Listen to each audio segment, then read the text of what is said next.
Bonjour à tous, j'espère que vous allez bien. Le deuxième match du Barça arrive à grands pas, le déplacement contre le Celta Vigo. C'est une marche bien plus haute que le match contre Villarreal. Recevoir Villarreal et Unai Emery au Camp Nou et se déplacer en Galice, c'est une autre histoire.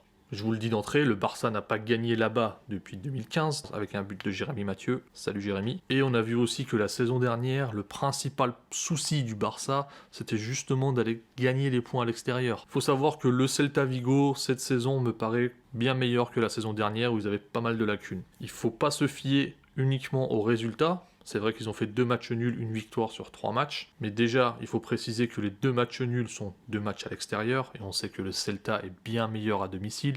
Ensuite, sur les 2 matchs nuls à l'extérieur, dans le contenu, le Celta Vigo a quand même dominé ses matchs, s'est créé des occasions, et au moins pour le match contre Valladolid, il méritait largement mieux. Ensuite, la victoire 2-1 contre Valence, elle aurait dû être bien plus large. Ils auraient pu gagner 4-1, voire 5-1. Ils ont frappé sur le poteau, sur le bar, ils ont eu pas mal d'occasions. C'est peut-être d'ailleurs un petit bémol du Celta Vigo aujourd'hui. Certains de leurs attaquants sont vraiment en manque de réussite devant le but. Je vais en parler tout à l'heure. Avant ça, on va commencer par le danger, le vrai danger, l'homme providentiel du Celta Vigo, Iago Aspas. Déjà 3 buts en 3 matchs, dont un merveilleux coup franc en pleine lucarne. C'est un formidable attaquant, il est en forme dans ce début de saison.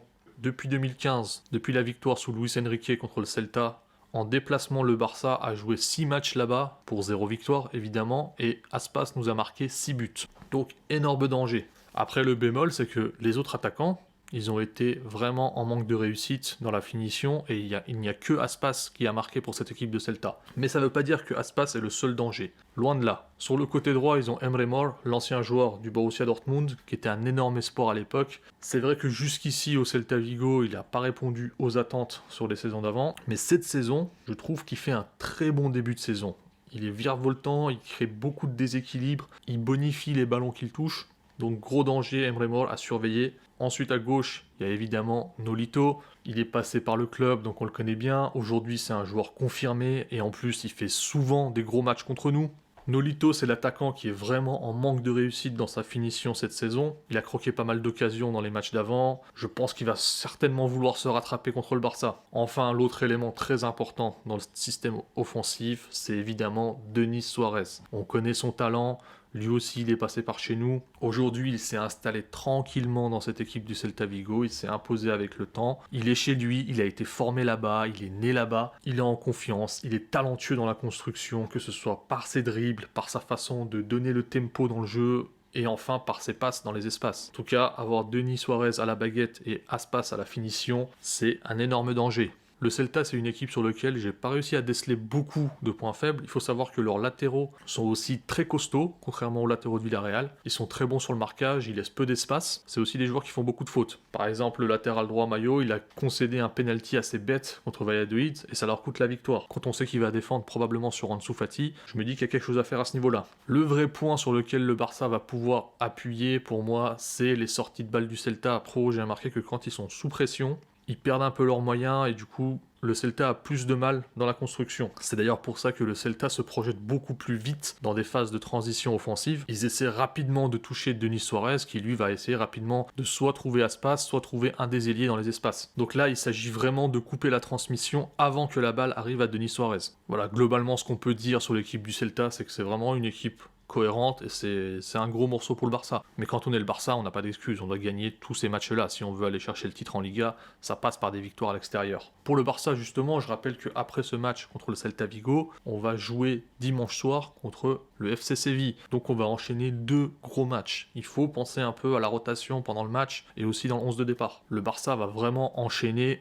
des tests grandeur nature. Pour la défense, il n'y a pas grand-chose qui va changer à mon avis, ce sera la même défense que contre Villarreal. Dest est enfin arrivé à Barcelone, enfin, mais évidemment il ne va pas jouer ce match-là, donc la défense reste la même. Au milieu de terrain, Frenkie de Jong, il est indispensable là-dessus, on est tous d'accord. Je pense pas que Coman va se passer de lui, et l'équipe a besoin de lui très clairement. Ce qui va être important, c'est à quel joueur il est associé, et là pour l'association, moi j'aimerais bien voir Pjanic, pour voir ce qu'il apporte en titulaire à côté de Frenkie, puisqu'on a vu que son entrée en jeu contre Villarreal était très intéressant, que ce soit dans ses passes, dans son pressing. Donc on espère une petite association Frenkie-Pjanic pour ce match-là. En numéro 10, évidemment, on va laisser Coutinho, parce qu'on a vu contre Villarreal que c'est lui qui initie les pressings, il fait un pressing de malade mental tout le match, et comme je vous ai dit juste avant, il va être très important de presser haut les milieux centraux et les défenseurs centraux du Celta Vigo pour éviter qu'ils puissent transmettre les balles aux ailiers et à Denis Suarez. Je pense que la clé du match se trouve à ce niveau-là. Si on arrive à faire un pressing très haut et récupérer les ballons, on peut tout de suite mettre en danger le Celta. À gauche, évidemment, on va pas changer, ce sera Ansu Fati, c'était clairement le meilleur joueur du Barça au dernier match, il faut lui donner de la continuité, il est en confiance, il faut le laisser dans cette confiance. En neuf, ça bougera pas non plus, c'est évidemment Lionel Messi, impossible de se passer du plus grand joueur de l'histoire. Et à droite, enfin, cette fois-ci, j'aimerais bien voir un ailier, un vrai ailier. On a vu contre Villarreal que le jeu du Barça avait beaucoup trop penché à gauche. En plus de ça, Sergi Roberto, il ne prend pas la ligne, il écarte pas le jeu.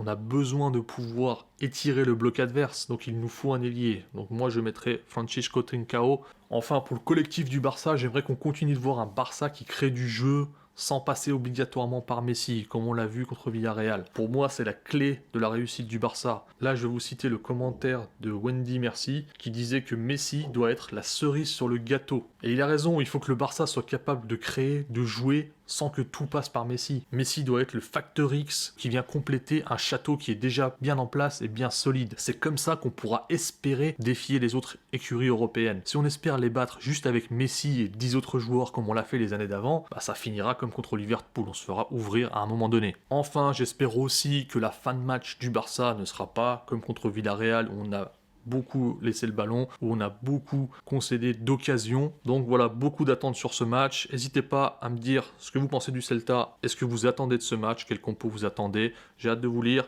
Merci pour le soutien. Ciao!